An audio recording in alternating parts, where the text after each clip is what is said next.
Ողջույն թանկագիններս, բարի գալուս տարևի խոհանոց։ Ձեր տանն էլ է տիրում եռուզեռ, նշանակում է մոտենում է տոնական օրերը։ Բոլորը խոհանոցում սկսել են համեղ պատրաստել։ Այսօր ես էլ անմասն չեմ մնում այդ ամենից եւ պատրաստում ենք կիևյան կոտլետներ։ Ինչպես միշտ եմ սիրում ասել, կիևյան կոտլետներ հայկական տարբերակով, քանի որ պատրաստում ենք մեր տարբերակով, մեր բաղադրատոմսով։ Ինչ է հարկավոր մեզ կոտլետները պատրաստելու համար։ Առաջին հերթին մեզ հարկավոր է հավի փափկամիս եւ կրծքամիս։ Ես վերցրել եմ 1.5 կիլոգրամ հավի կրծքամիս եւ 2 կիլոգրամ հավի փափկամիս։ Նախորոք արդեն ոսկրահանել եմ, դրել եմ կտրատել եմ, դրել եմ մի փոքր սառել եմ, այժմ պետք է աղանք։ Միսը աղում ենք 2 անգամ։ Մսից բացի մեզ հարկավոր է հաց, կաթ, սող, ձու եւ իհարկե համեմունքներ։ Անցնենք գործի, սկսենք պատրաստել։ Մինչ միսը աղալը առաջին հերթին կկտրատենք հացը եւ կթրջենք կաթով։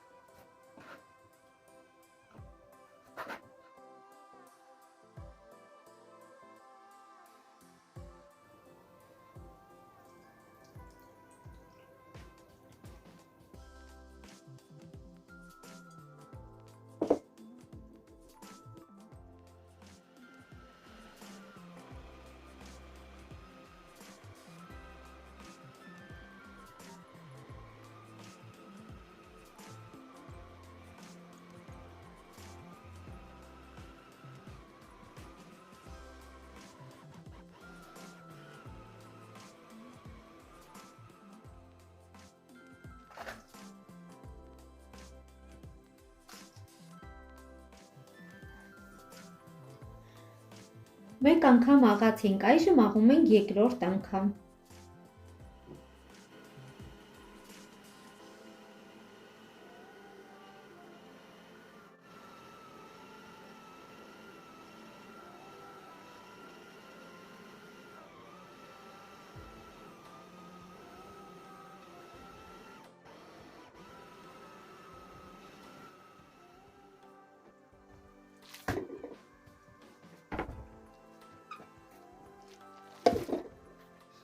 Միսը, հացը եւ սոխը աղացի վերջացրեցի, այժմ համեմում ենք։ Մսի վրա ավելացնում ենք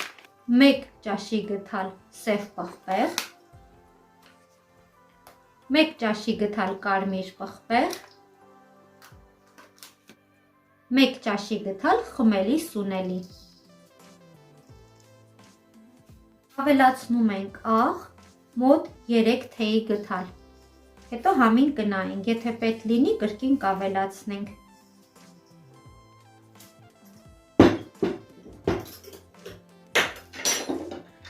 Եվ ավելացնում ենք 4 ձու։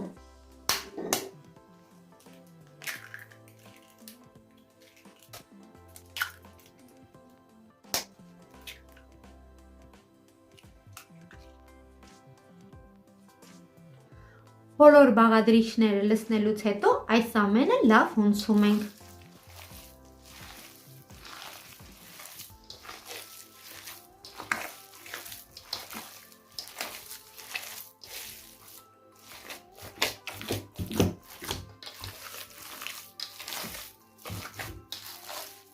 Այ, սառնամատերը սառավ։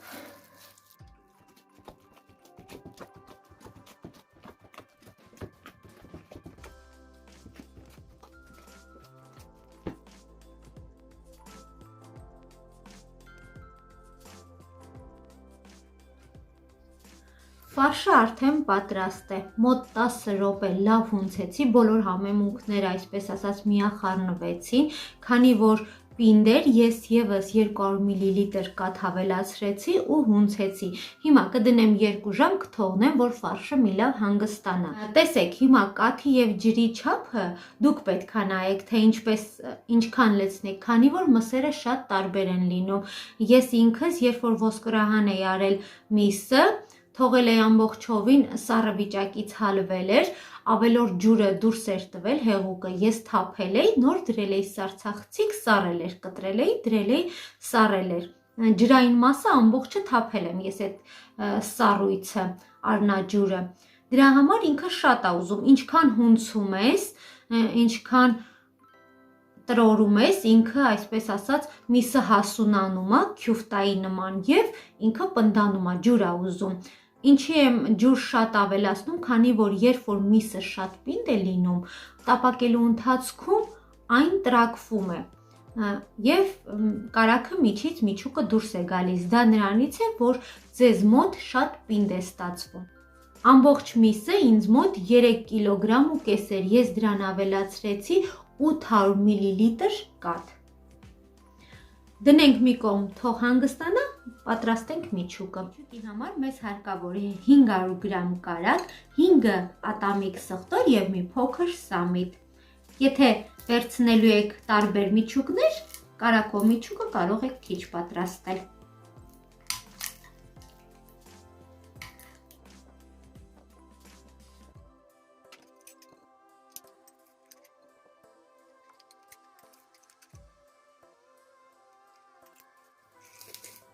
Եթե սխտոր շատ չեք սիրում, կարող եք քիչ ավելացնել, քանի որ տոնական օրերին մի փոքր էլ սխտորը, չգիտեմ, այդքան էլ հաճելի չէ, կարող եք 3 ատամիկ ավելացնել։ Ահա, ես կարծես թե 4 ավելացրի, այս մեկը բավական է, չեմ ավելացնի։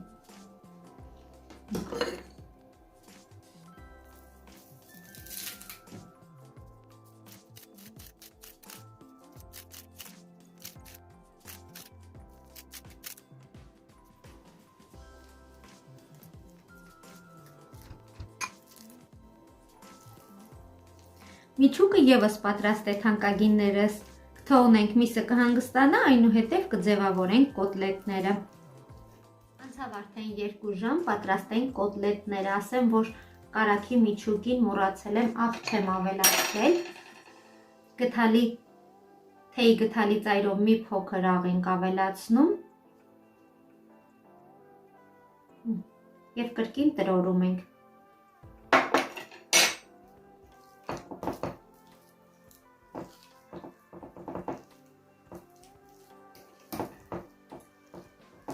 Միջուկներից բացի կարագից վերցրել եմ նաև հալվող պանիր, մեզ հարկավոր է ջուր ձեռքերը թրջելու համար եւ իհարկե պաքսիմատ, որպեսզի թաթախենք։ Ձեռքերը մի փոքր ձեռքի ափը թրջում ենք։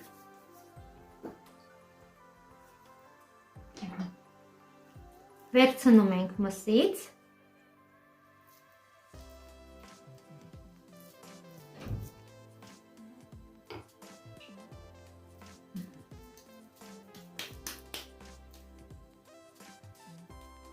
Ձեռքի ափով բացում ենք,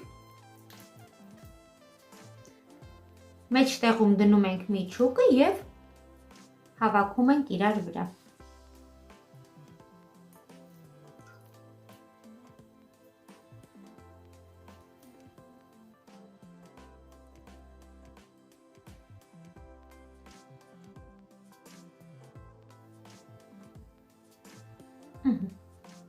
Կոտլետը ձևավորելուց հետո արդեն թաթախում ենք պաքսիմատի մեջ։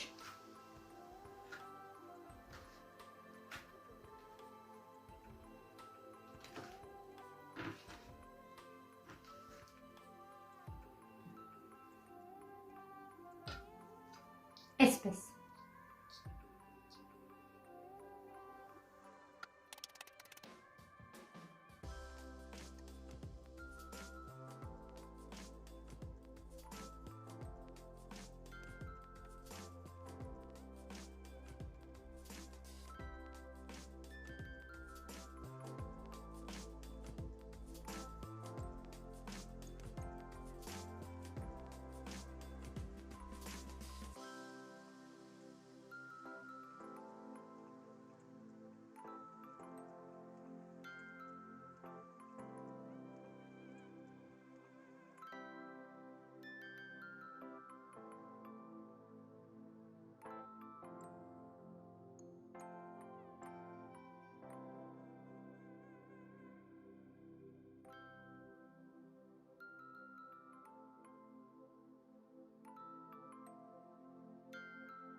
Կոտլետները արդեն պատրաստ են, տապակենք և տեսնենք վերջնական տեսքը։ Թավան դնում ենք գազօջախին, մեջը առատ ձեթ ենք լցնում և սկսում ենք տապակել։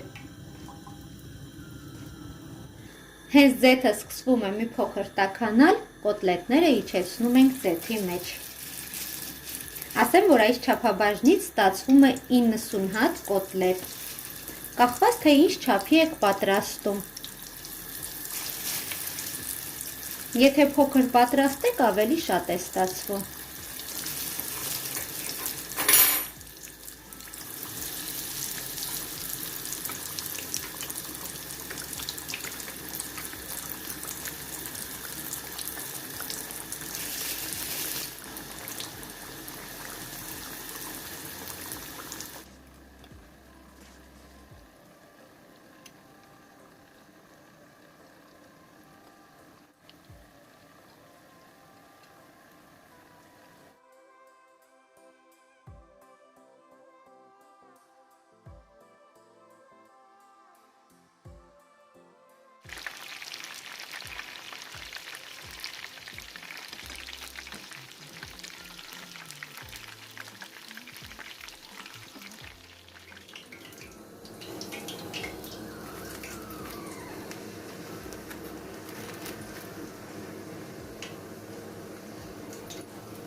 Թանկագիններս, մեր համեղիկների վերջնական տեսքը, հուսով եմ ձեզ դուր եկավ, դուք էլ պատրաստեք և վայելեք։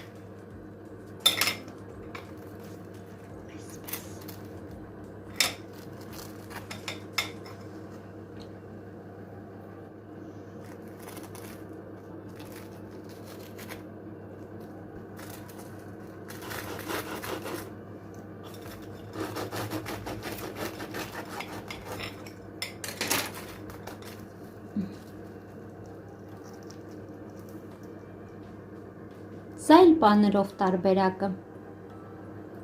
Երկու միջուկն էլ շատ լավ է ստացվել, իսկ մսի մասին խոսքերն ավելորդ է։ Թող գալիք տարին լինի խաղաղության, առողջության և երջանկության տարի։